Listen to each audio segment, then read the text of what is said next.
ओम ब्रह्मा मुरारे त्रिपुरांतकारी भानु शशि भूमि सुदो बुधश्च गुरुश्च शुक्रा शनि राहु केतव सर्वे ग्रहा शांतिकरा भवन्तु सर्वे ग्रहा शांतिकरा भवन्तु क्रूर ग्रहा शांतिकरा भवन्तु। नमस्कार, स्वागत है आपका आचार्य वाणी में। मैं आचार्य डॉक्टर विक्रमादित्य आपके साथ हूँ और आज का विषय हमारा है फरवरी का जो महीना है वृषभ राशि वालों के लिए बहुत इंपॉर्टेंट इसलिए है क्योंकि फरवरी में जो बृहस्पति महाराज हैं जो 12 वर्ष बाद आपकी राशि में आए और पिछले 4 महीनों से जो वक्री चल रहे थे, अक्टूबर में करीब 9 अक्टूबर को वक्री हुए और पिछले 4 महीनों से जो गति आगे जानी थी उसमें धीरे धीरे बजाय आगे बढ़ने के वो पीछे नेगेटिव प्रभाव उत्पन्न करते रहे। शनि महाराज बहुत जल्दी अब राशि करीब 30 साल बाद आपके राशि में बहुत बढ़िया स्थान पर आए थे और अब वो परिवर्तन की तरफ जा रहे हैं। तो राशि के दृष्टिकोण से आपकी कुंडली में यदि हम देखें तो वो आप 29 करीब 23 अगस्त को अस्त होने जा रहे हैं। अब शनि का बहुत कम समय बचा है आपके लिए, ये समझ लीजिए शनि का बहुत कम समय बचा है आपके लिए। आपके कार्यों में बहुत ज़बरदस्त जो आपने जो बना रखे हैं फ्यूचर प्रॉस्पेक्ट्स और टाइम का इंतजार कर रहे हैं, अब टाइम नहीं है। इसको जल्दी से जल्दी जिन कार्य को पूर्ण लाभ लेना चाहते हैं तो ये करीब फरवरी मार्च का ही समय है आपके लिए जो उसका लाभ लेने के समय बनता दिखाई दे रहा है, क्योंकि 23 फरवरी को तो शनि अस्त हो जाएंगे और करीब 29 मार्च को जाके बदल जाएंगे। अस्त होने के बाद ग्रह की पावर आधी रह जाती है, आधी से भी कम रह जाती है। शनि महाराज जो आपकी राशि में इस वक्त बहुत सुंदर योग कारक, जो आपकी राशि और लग्न के हिसाब से देखें तो योग कारक ग्रह बन जाते हैं, बहुत सुंदर स्थिति में बैठे हुए हैं। तो वृषभ राशि वालों के लिए यदि उनकी जन्मपत्री को सही से एनालाइज करके देखा जाए तो राशि के दृष्टिकोण से ही अगर आ रहा है और यही लग्न बन रही है, यही राशि बन रही है आपकी वृषभ ही, तो समझ लीजिए इससे बढ़िया समय आपके पास है नहीं।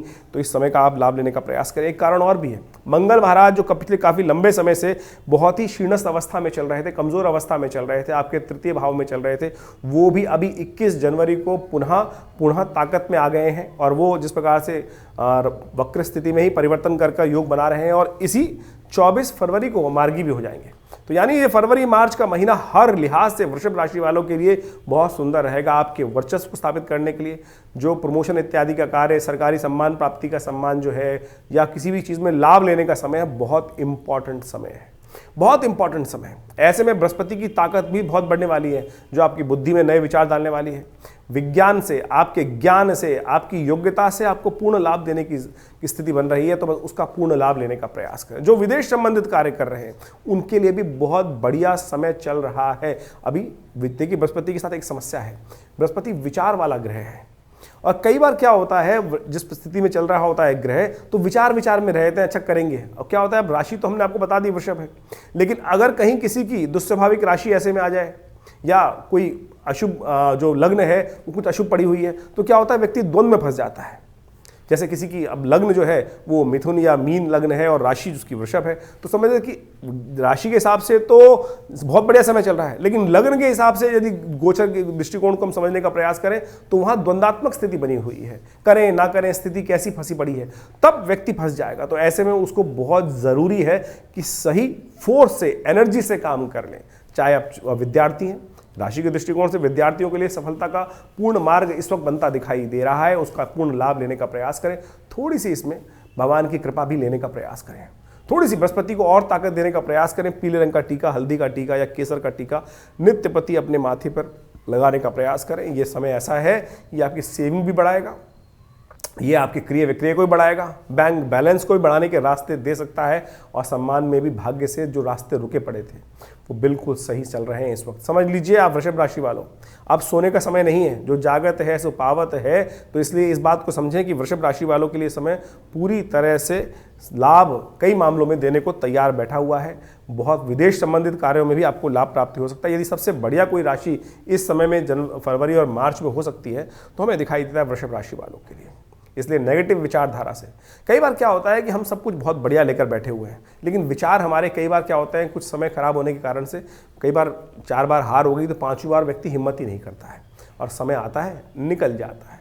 तो हमारा वृषभ राशि वालों के लिए इस वक्त वो उत्साह को जगाने का कार्य है कि अभी कर लो काम, बहुत बढ़िया ग्रहों की स्थिति चल रही है और बहुत बढ़िया से लाभ की स्थिति आपके लिए बन सकती है। तो ज्योतिष का ये योग आपने देखा किस प्रकार से बृहस्पति, शनि और मंगल के योगा योग के परिवर्तन के अनुसार से बन रहा है और फरवरी और मार्च का समय बहुत महत्वपूर्ण रहने वाला है। आपकी राशि के अनुसार से आपने उसका पूरा भविष्य तो जाना, लेकिन इसके बाद साथ साथ हमको ये भी समझने की आवश्यकता है कि ज्योतिष के दृष्टिकोण से आपकी राशि में के अनुसार से समझ लीजिए तो गोचर का प्रभाव हुआ। देखिए, ज्योतिष को अध्ययन करने के लिए और जन्मपत्री का विश्लेषण करने के लिए, आपके भाग्य के संबंध में जानने के लिए बहुत सारे पहलू समझने की आवश्यकता होती है। गोचर का तो संसार पर, पूरे संसार पर व्याप्त जो प्रभाव है वो तो समझ में आ ही रहा है। राशियों के दृष्टिकोण से जो विशेष तौर पर आज पूरे संसार के समक्ष जो एक जनरल वे में कहा जाता है, लेकिन इंडिविजुअल तौर पर उसको सूक्ष्म करने के लिए आपकी अपनी जन्मपत्री, आपके अपने जन्म समय के अनुसार से जो ग्रहों का गोचर आपके ऊपर प्रभाव डाल रहा है, दशाएं कौन सी चल रही हैं, अंतरदशाएं कौन सी चल रही हैं, उसका भी बड़ा महत्वपूर्ण प्रभाव होता है। गोचर का ऐसा नहीं कह सकते, गोचर यानी जो आज की प्रेजेंट ट्रांजिट है वो, उसमें जो ग्रह चक्र जो चल रहा है उसका प्रभाव भी बहुत महत्वपूर्ण है। लेकिन इसको इस प्रकार से समझें कि जो जिस स्तर पर है उसका प्रभाव गोचर में उस प्रकार से होगा।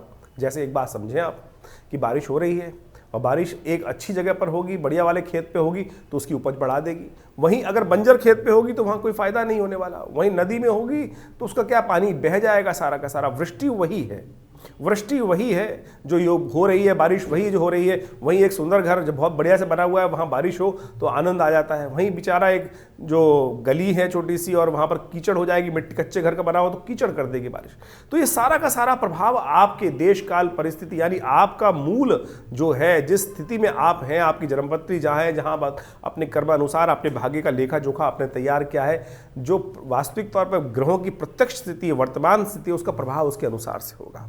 तो आपकी दशाएं कौन सी चल रही हैं, आपकी इंटरनल कुंडली के अंदर जो आप अपने जन्म के समय बनवा के लाए हैं पूर्व अर्जित कर्मानुसार से, उसके प्रभाव से क्या स्थिति, कितना बढ़िया स्थिति में ग्रह हैं, कौन से शुभ योगा योग आप पंचमहापुरुष इत्यादि, राजयोग इत्यादि आपकी कुंडली में विद्यमान है, या कौन से दरिद्र योग आपकी कुंडली में। देखिए, एक बात समझ लीजिए, आपकी कुंडली में 100 प्रकार के राजयोग बने हुए हैं, लेकिन एक केमुद्रम योग, दरिद्र योग जिसको कहा जाता है, चंद्रमा बिल्कुल अकेले है, कहीं ना कहीं ना आगे पीछे ग्रह उसके हैं नहीं, और साथ साथ कुछ शुभ ग्रहों से दृष्ट भी नहीं है। तो क्या करेंगे वो राजयोग? 100 के 100 राजयोग निस्तेज हो जाते हैं एक दरिद्र योग के आने से। तो यही समझ लीजिए, बहुत सारे लोग बोल देते हैं ना कि अरे हमने इतने बढ़िया बढ़िया कुंडली में सब कुछ ग्रहों चल रहे हैं, लोग मेरे भाग्य में क्यों नहीं जाग रहा है। कारण हो सकता है उसका, उस कारण का यदि सही समय पता चल जाए तो उसका निवारण भी प्राप्त हो जाता है। तो ये संपूर्ण प्रकार के योग, अच्छे बुरे जो योग पड़े हुए हैं आपकी कुंडली के अंदर, उसको अच्छे से एनालाइज करने की आवश्यकता होती है, और उसके बाद इस गोचर के प्रभाव को यदि सही से समझ लें तो जीवन में वारे न्यारे प्राप्त कर सकते हैं। हमारा एक कहना है विशेषतः, बड़े भाग्य मानुष तन पावा, बड़े भाग्य से मानुष तन प्राप्त होता है। और ऐसे ही दुख में समस्याओं से ग्रसित होते होते यदि जीवन निकल जाए तो फिर इस विज्ञान का फायदा क्या है? विज्ञान का फायदा यह है कि हम उस जीवन के कष्ट जो है उनको निवृत्ति प्राप्त करने के लिए समय समय पर जो उनकी एनालाइज करके रास्ते को सही रूप से प्राप्त कर लें। देखिए, आज इसका मैं एक उदाहरण और दे देता हूँ आपको कि पहले क्या होता था, लोग पूछते पूछते जाते थे कहाँ जाना है, कैसे जाना है, भैया ये घर कहाँ पड़ेगा। आज की तारीख में विज्ञान ने तरक्की की, गूगल का इंदाज कर दिया, और गूगल की जैसे जैसे तरक्की प्राप्त हुई, आप घर में बिल्कुल बहुत बार 99% तो आप ठीक जगह पहुँच जाते हैं। किसका प्रभाव है? विज्ञान का प्रभाव है। तो इसी प्रकार से आप अपने जीवन में ज्योतिष विज्ञान का लाभ सही समय को समझने के लिए लेने का प्रयास करें। यह विज्ञान एक ऐसा विज्ञान है कि जिससे लाखों वर्षों से जिसका लोग लाभ लेते आए हैं, और बड़े बड़े लोगों ने इसका लाभ लिया, हर व्यक्ति ने इसका लाभ लिया। जिस प्रकार की गणनाएं आपके समक्ष हम समय समय उपस्थित करते रहते हैं, लेकिन उसके लिए अच्छा ये है कि आप अपनी जन्मपत्री को अच्छे से जानकर समझकर उसका बिल्कुल प्रभाव समझकर फिर उसका लाभ लेने का प्रयास करें। इस क्षेत्र में विवेकानंद योगाश्रम और हमारा सही संस्थान जो है ये बहुत वर्षों से कार्य कर रहा है। करीब करीब पिछले 60 सालों से ज्योतिष विज्ञान के संबंध में, अध्यात्म के संबंध में हमारे ये संस्थान ने बहुत कार्य कर कर, बहुत सारी चीज़ों का शोध कर कर करीब करीब 100 से ऊपर पुस्तकें यहाँ से प्रकाशित की गई हैं जो भारतीय पराविद्याओं के ऊपर हैं। पूरा योग प्राकृतिक चिकित्सा आयुर्वेद का हॉस्पिटल है जो विवेकानंद योगाश्रम में चल रहा है। वहाँ पर ही आप बहुत सारी चीज़ों के साथ जुड़ सकते हैं, और नित्यप्रति भगवान के सुंदर आराधना के लिए यज्ञ इत्यादि जो आश्रम पे होते हैं उसका भी कार्यक्रम आपके समक्ष हम समय समय पर बताते रहते हैं। उन सब के साथ जुड़कर आप आध्यात्मिक लाभ भी ले सकते हैं जो विशेष तौर पर समय समय पर रहता है। हमारे आश्रम से जितने लोग जुड़े हुए हैं, वैसे तो हम अपने चैनल के माध्यम से उन समस्त गतिविधियों के संबंध में आपको अवगत कराते ही रहते हैं, लेकिन जो जो हमारे यहाँ कॉल कर लेते हैं उनको हम व्हाट्सएप के माध्यम से भी समय समय पर आपके प्रश्नों का निदान भी देते रहते हैं, तो आप उनको भी जान सकते हैं। बहुत सारे लोग जो दिल्ली आना चाहते हैं वो रविवार को हमसे मिल सकते हैं। सुबह 8 बजे से लेकर 10 बजे तक एक जो यज्ञ का कार्यक्रम होता है, नवग्रह शांति महायज्ञ, गायत्री महायज्ञ हर रविवार को रहता ही आश्रम पे। जमुना पार्क लक्ष्मीनगर क्षेत्र में विवेकानंद योगाश्रम जो स्थित है, भगवती की सुंदर प्रतिमा है जो 1947 में 500 साल पुराना श्री विग्रह भगवती का जो आश्रम पे पधारा है, उनका भी दर्शन का लाभ ले सकते हैं। और आश्रम में जो गतिविधियाँ हैं उनके साथ जुड़ेंगे तो लाभ होगा।